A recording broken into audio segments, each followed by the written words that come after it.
What's going on, guys? Sam Adams here, and welcome back to another episode of Decaf, the series that I do right here on the YouTube channel and also on podcast services every single Wednesday, where I talk about something from the perspective of the back end of content creation, you know, about the streamer's perspective, the YouTuber's perspective, the podcaster's perspective, whatever it may be, because I figure that since I've been doing this for about 6 years or so now, that I probably got a little bit of insight to give you guys, and maybe there's something that you can get out of what I have to say in these episodes, so I thought that I would keep making them. And when it comes down to it, you know, they help me as well, because I can go back and I can see where I've come from, I can see what I've learned, and I can see where I can also improve in what I do and what I make. And I really do enjoy making these shows. I hope you guys enjoy them. But today, we're going to be talking about mental health and kind of taking care of yourself. And this is a video that I've been wanting to make for a while, and I've touched on it a little bit in other episodes of Decaf, and also in, you know, Twitter posts and other things like that.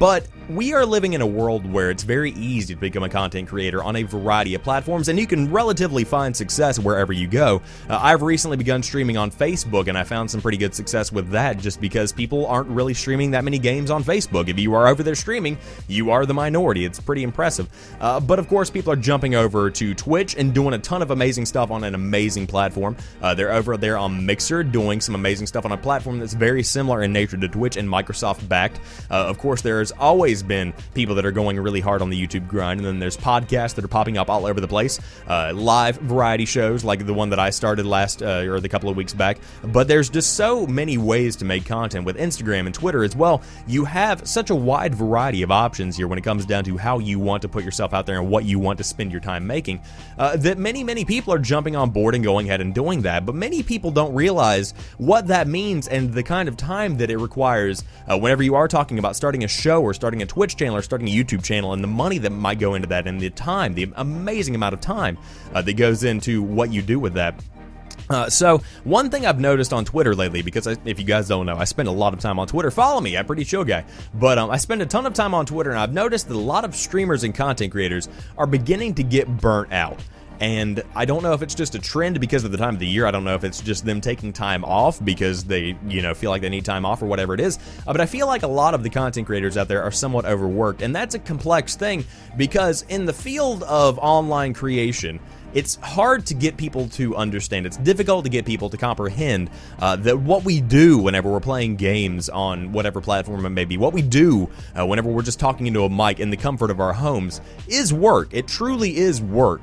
I mean, I spend about an hour in the morning working on Caffeinate. I spend about an hour right after Caffeinate distributing that and making other things and talking to people on social media and networking and things like that. And then I have a little bit of time to where I can do whatever I want to do. If I want to do a Facebook stream, I can do a Facebook stream. If I want to work on graphics, I can work on graphics for 5 or 6 hours at a time. Then I go outside and I go for a run, or I go to the gym, because you have to take care of yourself. And then I come back and I start working on the next YouTube video that I've got, because I upload on Monday, Wednesday, and Friday. And then whenever I'm not doing that, I'm doing Instagram stories, which reminds me I have to do an Instagram story for the content that I just made, and then I have to download this morning's episode of Caffeinate and put it up on Facebook. It's a constant, never-ending grind of doing something to better your content. I mean, even depending on how you perceive it, your entirety of your life could actually be centered around that content creation. As far as I go, even whenever I'm at the gym working out, or if I'm going for a run, I'm sitting there thinking, you know, not only is it becoming, you know, a good habit for me to develop, and it's going to improve my health overall, it's going to make me look good on camera. I mean, that's part of the entire experience overall. So whenever you're approaching it from that perspective, whenever you really take the time to consider that, you become very overwhelmed, and it's very easy to become overwhelmed if you don't have a good work-life balance when it comes to content creation. I know that, like I said, I take time to run, I take time to go outside and do things, I talk to friends when I can, I go out a couple of nights a week to things like, you know, concerts and to other events, and I meet up with friends and get coffee and stuff like that. It's very important to find a balance, because it's very easy to get burnt out, and I think that mental health is a big thing that streamers aren't really considering right now, and I think that's something that we're going to be seeing more and more over time, because one trend that I have noticed is that streamers often feel isolated. They feel like they're trapped in their homes, or they feel like they're trapped in their streams, or whatever it may be. And on top of that, it's also a situation where you do feel overworked, and there's no way to escape it. I mean, if you get overworked at your actual job, let's say that you work in an office somewhere, you can go home and unwind, and you can talk to your wife or your girlfriend, or if you're single, you can just hang out and play a game, or talk to your dog, or watch TV, TV or whatever, Netflix, watch that Stranger Things. I hear the kids like that. But you can do whatever you want and you can unwind. But with content creation, it's a never-ending thing. If you're watching Netflix, you should be on Twitter or Instagram hitting people up. If you're a podcaster, you should be distributing that and really promoting that where you can, and networking and trying to get on other people's podcasts to promote your own. And there's always this never-ending thing. And so I think that it's a very stressful situation. And over the next, I would say 5 to 10 years, you're going to be seeing that there actually is a disorder. And I was talking about this with somebody earlier in the week where I said, I'm always doing something when it comes to content creation, talking to people. I'm always uploading a YouTube video, recording a YouTube video, streaming, doing any kind of podcasting, distributing stuff, all of that stuff that I've been talking about. I'm always doing that. And I couldn't imagine not doing it. I've been making YouTube videos since I was pretty much in the 8th grade. I mean, it really started hard towards the middle of 9th grade. But with that being said, I've been doing this basically since middle school, or at least getting ready to do it since middle school. And I'm now going to be, actually, I am a senior in college. I didn't really realize that. But I couldn't imagine not doing at least 3 YouTube videos a week. I couldn't imagine not streaming at this point in my life, and I'm sure that it would be a very different kind of life if I did do that. One that would probably be much more relaxing, perhaps. But when it comes down to it, I wouldn't want to not stream. I wouldn't want to not make YouTube videos. I just simply have kind of an addiction thing, and I think that's where a lot of people find themselves. And considering the accessibility of stuff like Mixer and Facebook and Twitter and all of these other platforms that you can stream and make content on, and YouTube, I think that we're going to be seeing that a lot more, and it's worth taking into consideration whenever you're talking about, being a healthy streamer and being a healthy content creator, what time you need for yourself, what time you need off to maintain that level of stability and maintain that level of productivity. Because if you do get overloaded, if you do begin to kind of lose focus, or you do feel overwhelmed, the content is going to suffer overall. I've taken nights off where it's just like, what? I know that if I streamed tonight, it would be really, really bad. As far as Twitch goes, whenever I was streaming regularly on Twitch, which I used to do a lot, and now I've been kind of spreading it out and doing different things. But whenever I was streaming on Twitch, there would be donations and subscriptions that might come through, and people often focus on the monetary side of that. And are like, well, if I'm not streaming, then I'm not making money. And I understand that this is a full-time job for a lot of people. I understand that this is their livelihood and how they survive, and I get that.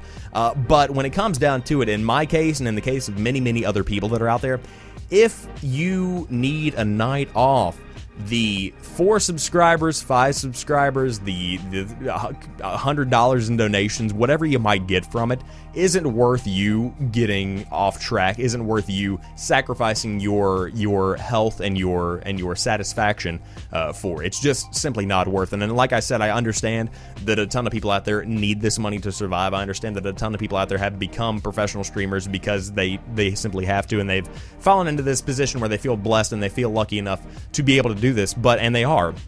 But don't let it overtake, your own psyche and your own balance and your own self. And of course, like I always say, that's coming from somebody who is not a professional streamer. I'm not like a full-time anything. I do this as a hobby and a passion, and that's it and nothing more. And I would love to make what I do here as far as podcasting and discussing, I would love to transform that into some way to shape it into a part of my career in the future. But I'm not there yet, and I don't know that I ever will be. But I do know a thing or two about balance, and I do know a thing or two about a healthy lifestyle, and I know that streaming is a very tricky situation. It's a very balance-heavy kind of field. So be sure to take inventory of how you are doing. Be sure to take inventory of what you are capable of doing, and take the time off that you need. Your community will understand. If you have developed a community of loving and supporting people that are there for you, they will totally get the fact that you need a couple of days off a week. I have been amazed at the fact that I announced that I would be not streaming 6 or 7 days a week anymore, and that I would be cutting it back, and I'd be changing things around and just kind of streaming when I could, and I'd be going out more and hanging out with friends.